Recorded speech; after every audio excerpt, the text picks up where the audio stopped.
ప్రభుత్వాన్ని బదునం చేసేందుకే బీఆర్ఎస్ ప్రయత్నిస్తోందన్నారు మంత్రులు.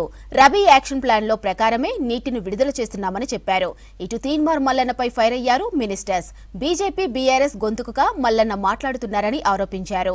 AICC incharge Meenakshi నటరాజన్తో భేటీ అయ్యారు రేవంత్. ఢిల్లీ టూర్ వివరాలు, ఎమ్మెల్సీ అభ్యర్థుల ఎంపికపై చర్చించారు.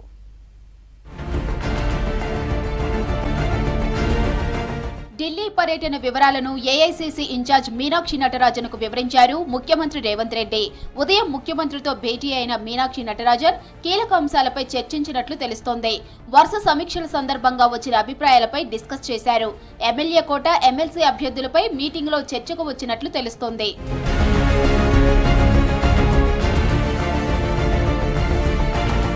హైదరాబాద్ జూబ్లీహిల్స్ లో సీఎం రేవంత్ రెడ్డిని ఆయన నివాసంలో కలిశారు సిపిఐ నేతలు. స్థానికంగా జరిగిన ఎమ్మెల్సీ ఎన్నికల ఫలితాలపై చర్చించారు. సిపిఐకి ఒక ఎమ్మెల్సీ సీటు ఇవ్వాలని సీఎంను కోరామన్నారు ఆ పార్టీ రాష్ట్ర కార్యదర్శి ఎమ్మెల్యే కూనంనేని సాంబశివరావు. దీనిపై సీఎం రేవంత్ సానుకూలంగా స్పందించారని చెప్పారు. సీఎంను కలిసిన వారిలో కూనంనేనితో పాటు సిపిఐ జాతీయ కార్యవర్గ సభ్యులు చాడ వెంకటరెడ్డి, పలువురు సిపిఐ నేతలు ఉన్నారు.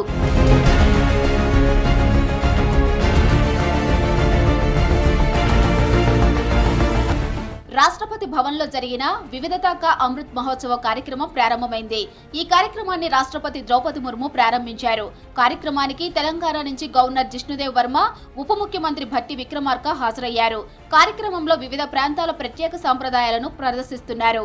భారతదేశ వైవిధ్యభరితమైన వారసత్వాన్ని జరుపుకునే వార్షిక సాంస్కృతిక ఉత్సవం ఇదన్నారు నేతలు. వివిధతా కా అమృత్ మహోత్సవ్ 2వ ఎడిషన్ దక్షిణ భారతదేశ ప్రత్యేక సంప్రదాయాలను ప్రదర్శిస్తున్నాయి.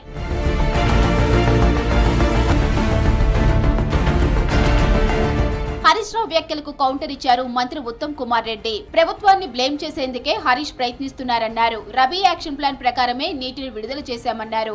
పంటలు దెబ్బతినకుండా నీళ్లు విడుదల చేయాలని కలెక్టర్లకు స్పష్టమైన ఆదేశాలు జారీ చేశామన్నారు ఉత్తమ్. ఏపీ నీటి దోపిడీని ప్రోత్సహించింది కేసీఆర్ కాదా అని విమర్శించారు. కేఆర్ఎంబీ సమావేశం కూడా తమ ఒత్తిడి వల్లే జరుగుతుందన్నారు. తమ ప్రయత్నం వల్లే తెలంగాణకు నీళ్లు మిగిలాయన్నారు ఉత్తమ్ కుమార్ రెడ్డి.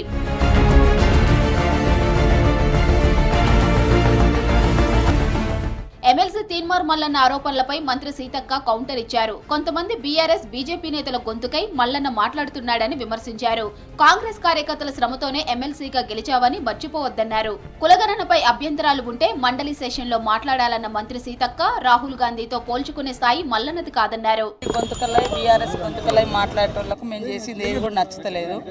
బీజేపీని చేయమంటే దేశంలో సాధ్యం కాదని బీజేపీ నాయకులు ఇక్కడ సన్నాయి నొక్కులు నొక్కుతారు. మేము చేసింది మాత్రం అబద్ధమని ఒక దిక్కు బీజేపీ మాట్లాడతారు, వాళ్ళ ఫాలోవర్స్ వివిధ రూపాలలో ఉన్న వాళ్ళు మాట్లాడతారు. కాబట్టి ఏం తప్పునో చెప్పమంటే చెప్పడం లేదు. 50 రోజుల కంటే ఇంకా ఎక్కువ టైం కూడా మొన్న కూడా ఇచ్చినాం కదా, మండలి ఉంటాయి కదా, అలానే డిస్కస్ చేయమని, లేకుంటే ఎక్కడైనా కూర్చోబెట్టి చెప్పొచ్చు కదా, దాందేముంది. రాహుల్ గాంధీతో పోల్చుకునే పేదలకు ఉచితంగా మెరుగైన వైద్యం అందించడమే లక్ష్యంగా ప్రభుత్వం పనిచేస్తుందన్నారు మంత్రి కోమటిరెడ్డి వెంకటరెడ్డి. త్వరలోనే ప్రభుత్వం ప్రతి నియోజకవర్గంలో మోడల్ పిహెచ్సిలు ఏర్పాటు చేస్తుందన్నారు. ఎస్ఎల్బీసీ ఘటన బాధాకరమన్నారు. టన్నెల్ పూర్తయితే నల్గొండ నియోజకవర్గం సస్యశ్యామలం అవుతుందన్నారు. నల్గొండ జిల్లా కనగల్ మండల కేంద్రంలో పర్యటించారు మంత్రి. పిహెచ్సి నూతన భవనాన్ని ప్రారంభించారు. పిహెచ్సిలో కంటి వ్యాధికి గ్లూకోమా టెస్టింగ్ మిషన్ ఏర్పాటు చేశామన్నారు.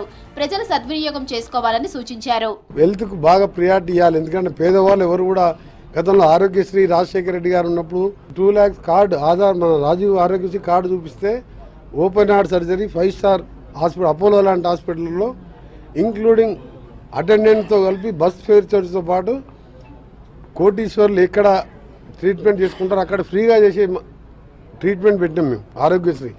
దాన్ని ఇప్పుడు 5 lakhsకి వెళ్ళి 10 lakhs పెంచాం. దేవాదాయ శాఖ మంత్రి కొండా సురేఖకు సోనియా గాంధీ లేఖ రాశారు.